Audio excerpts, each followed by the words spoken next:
TCS यानी Tata consultancy services IT industry का बहुत बड़ा नाम है। ये इंडियन बिजनेस का एक बड़ा उदाहरण है जो पूरी दुनिया में फैला हुआ है। लेकिन बड़ी बड़ी कंपनियों को भी मुश्किलों का सामना करना पड़ता है। हाल ही में टीसीएस कई विवादों में फंसी है, जिससे उसके एथिकल कंडक्ट और लीगल कंप्लायंस पर सवाल उठ रहे हैं। अमेरिका में क्लास एक्शन लॉसूट से लेकर इंडिया में वर्कप्लेस मिसकंडक्ट तक इन विवादों ने कंपनी की रेप्यूटेशन को नुकसान पहुंचाया है। ये ऐसे टीसीएस के इन कंट्रोवर्सीज, उनके पॉलिसीज, एथिकल प्रैक्टिसेस और लीगल कंडक्ट पर असर को एग्जामिन करता है।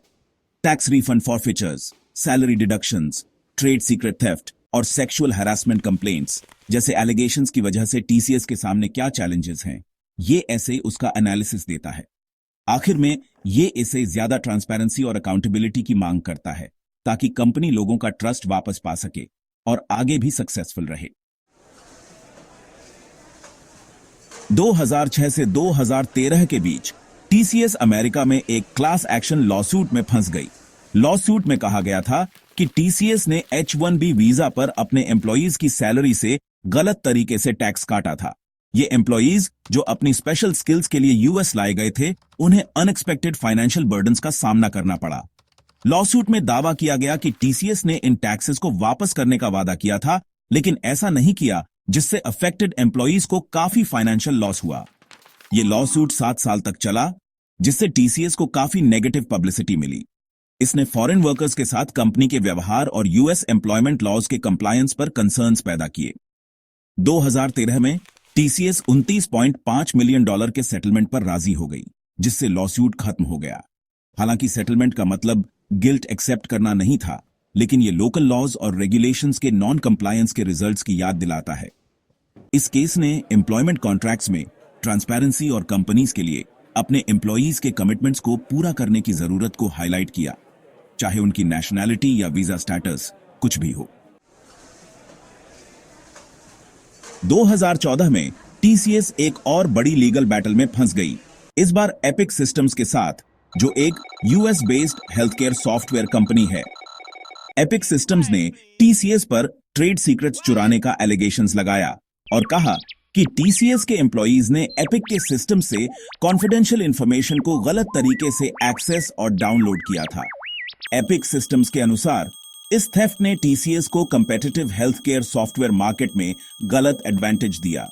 ये लॉसूट, जो लगभग एक डेकेड तक चला, इसमें data security, intellectual property rights और कॉन्फिडेंशियल इंफॉर्मेशन प्रोटेक्ट करने की कंपनीज की रिस्पॉन्सिबिलिटीज के बारे में कॉम्प्लेक्स लीगल आर्ग्यूमेंट्स शामिल थे।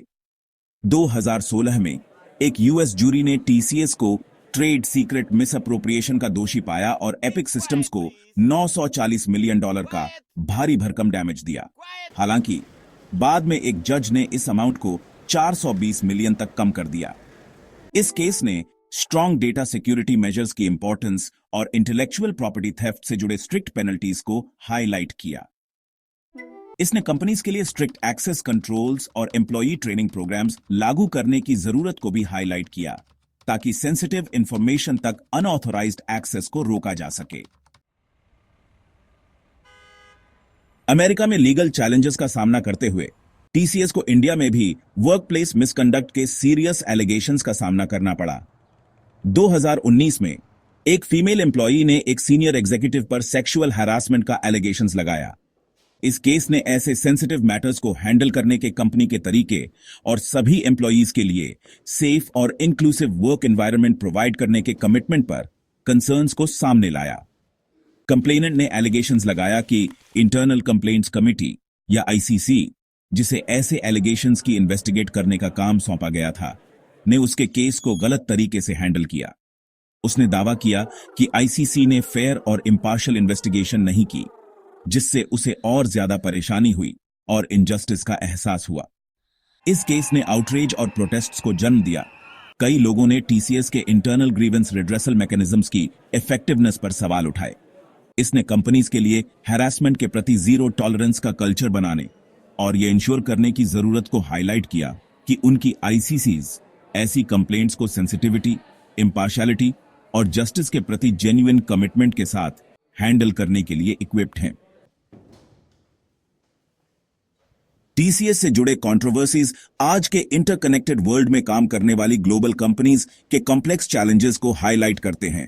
ये एथिकल कंडक्ट, लीगल कंप्लायंस और सभी एम्प्लॉयज के लिए सेफ और इंक्लूसिव वर्क एनवायरनमेंट बनाने के कमिटमेंट की इंपॉर्टेंस को हाईलाइट करते हैं। टीसीएस के लिए आगे का रास्ता ट्रस्ट वापस पाने और अपनी रेप्यूटेशन को रीबिल्ड करने के लिए एक कंसर्टेड एफर्ट की मांग करता है। इसकी शुरुआत उन शॉर्टकमिंग्स को एक्सेप्ट करके होती है जिनकी वजह से ये कंट्रोवर्सीज हुए और उन्हें एड्रेस करने के लिए कॉन्क्रीट स्टेप्स लिए जाते हैं। टीसीएस को अपने ऑपरेशंस में ट्रांसपेरेंसी को प्राथमिकता देनी चाहिए, ये इंश्योर करते हुए कि उसकी पॉलिसीज क्लियर हैं, प्रैक्टिसेस एथिकल हैं और कंडक्ट अबव बोर्ड है।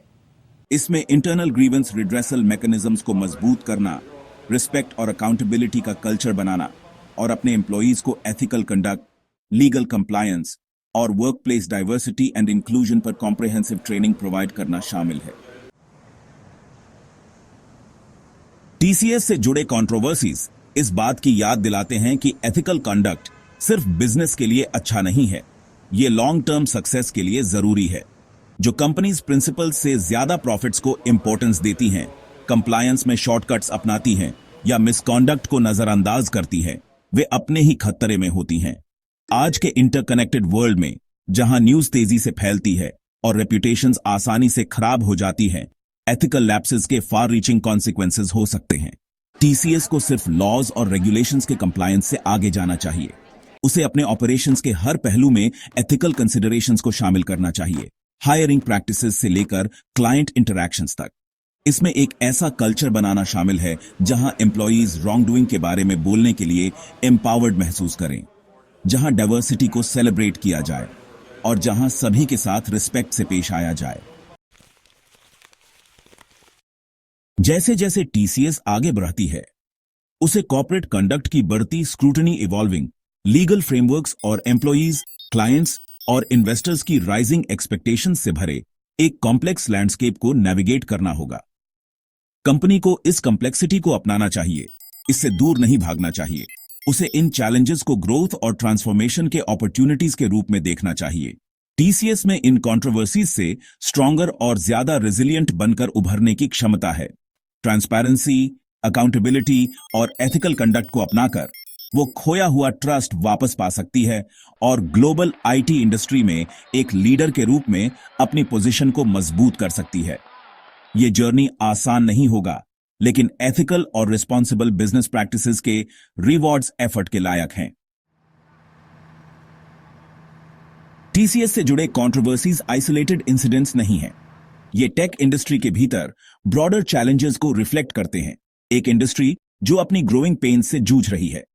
डेटा प्राइवेसी कंसर्न से लेकर वर्कप्लेस डिस्क्रिमिनेशन के एलिगेशंस तक टेक इंडस्ट्री पर अपने एथिकल शॉर्टकमिंग्स को एड्रेस करने और एक ज्यादा रिस्पॉन्सिबल कॉर्पोरेट सिटीजन बनने का दबाव भी आच रहा है। टीसीएस कंट्रोवर्सीज पूरी इंडस्ट्री के लिए एक वेकअप कॉल हैं। ये ज्यादा ट्रांसपेरेंसी, अकाउंटेबिलिटी और एथिकल कंडक्ट पर रिन्यूड फोकस की जरूरत को हाईलाइट करते हैं। टेक इंडस्ट्री में दुनिया में अच्छाई लाने की क्षमता है, लेकिन यह तभी हो सकता है जब यह टेक्नोलॉजिकल इनोवेशन के साथ साथ एथिकल कंसिडरेशंस को भी प्राथमिकता दे। टीसीएस से जुड़े कंट्रोवर्सीज इस बात की याद दिलाते हैं कि जायंट्स भी स्टंबल कर सकते हैं। ये एथिकल कंडक्ट, लीगल कंप्लायंस और सभी एम्प्लॉयज के लिए सेफ और इंक्लूसिव वर्क एनवायरनमेंट बनाने के कमिटमेंट की इंपॉर्टेंस को हाईलाइट करते हैं। जैसे जैसे टीसीएस आगे बढ़ती है, उसे ट्रांसपेरेंसी, अकाउंटेबिलिटी और चेंज के प्रति जेन्युइन कमिटमेंट को अपनाना चाहिए। तभी वो ट्रस्ट वापस पा सकती है, अपनी रेप्यूटेशन रीबिल्ड कर सकती है और ग्लोबल आईटी इंडस्ट्री में एक रिस्पॉन्सिबल लीडर के रूप में अपनी जगह सिक्योर कर सकती है। एक ज्यादा एथिकल और रिस्पॉन्सिबल फ्यूचर की जर्नी के लिए सभी स्टेक होल्डर्स, जिनमें कंपनीज, एम्प्लॉयज, इन्वेस्टर्स और रेगुलेटर्स शामिल हैं, के कलेक्टिव एफर्ट की जरूरत होगी। साथ मिलकर काम करके हम एक ऐसी टेक इंडस्ट्री बना सकते हैं जो न सिर्फ इनोवेटिव और प्रॉफिटेबल हो, बल्कि एथिकल, इंक्लूसिव और सस्टेनेबल भी हो। चेंज का समय अब है।